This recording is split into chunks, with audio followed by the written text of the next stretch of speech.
Number নফলের মধ্যে শ্রেষ্ঠ নফল যেটা আল্লাহর নবী শাবান মাসে করেছেন সেটা হলো নফল সিয়াম পালন করা।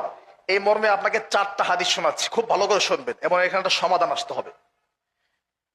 3 নাম্বার করণীয় বেশি বেশি নফল সিয়াম পালন করা। আমার প্রিয় ভাইয়ারা, সহিহ বুখারী 1969 নম্বর হাদিস, আয়েশা রাদিয়াল্লাহু তাআলা আনহা বলেন, কানা রাসূলুল্লাহ সাল্লাল্লাহু আলাইহি ওয়াসাল্লাম ইয়াসুমু, আল্লাহর নবী শাবান মাসে এত সিয়াম পালন করতেন বা আল্লাহর নবী এত সিয়াম পালন করতেন, হাত্তা নাকুল লা ইফতির, আমরা মনে করতাম মনে হয় তিনি আর সিয়াম ছাড়বেন না, রাখতেই থাকবেন।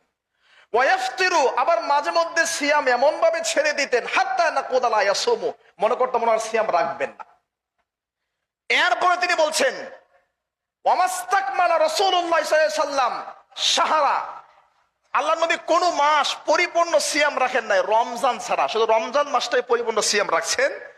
এরপরে বলছেন যে আল্লাহর নবী সাল্লাল্লাহু আলাইহি ওয়াসাল্লাম ওয়ামা রাআইতুহু আকসারা সিয়ামিন মিনহু ইল্লা শাবান আও কামা ক্বাল, আল্লাহর নবী শাবান মাসে যে পরিমাণ সিয়াম রাখতেন অন্য কোন মাসে সেই পরিমাণ সিয়াম রাখতেন না। তাহলে 3 নম্বর করণীয় কি? বেশি বেশি নফল সিয়াম রাখা। ভালো করে খেয়াল করেন, এটা হলো 1969 নম্বর হাদিস।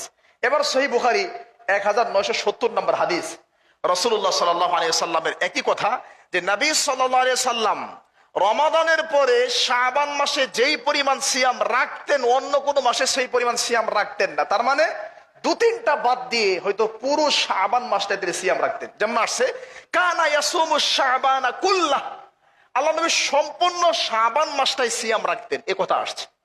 তাহলে আমার ভাইয়ারা 2টা হাদিস গেল। 3 নম্বর হাদিস খেয়াল করেন, এটা সহিহ বুখারী 1914 নম্বর হাদিস, রাসূলুল্লাহ সাল্লাল্লাহু আলাইহি ওয়াসাল্লাম বলছেন, লা তুকদ্দিমু সিয়াম রমাদান বিয়াউমিন ওয়ালা ইয়াউমাইন, রমজান মাস শুরু হওয়ার 1 দিন বা 2 দিন আগেই তোমরা সিয়াম আর রাখবে না।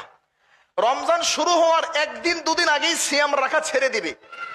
ইল্লা রাজুলুন, তো ওই ব্যক্তি কানা ইয়াসুমু সাওমা, যে ব্যক্তি নিয়মিত সিয়াম রাখে, সোমবার বৃহস্পতিবার বা অন্য কোনো দিনের সিয়াম রাখে, ফালিয়াসুমু, সেজন্য সিয়াম রাখে। ভালো করে খেয়াল করেন।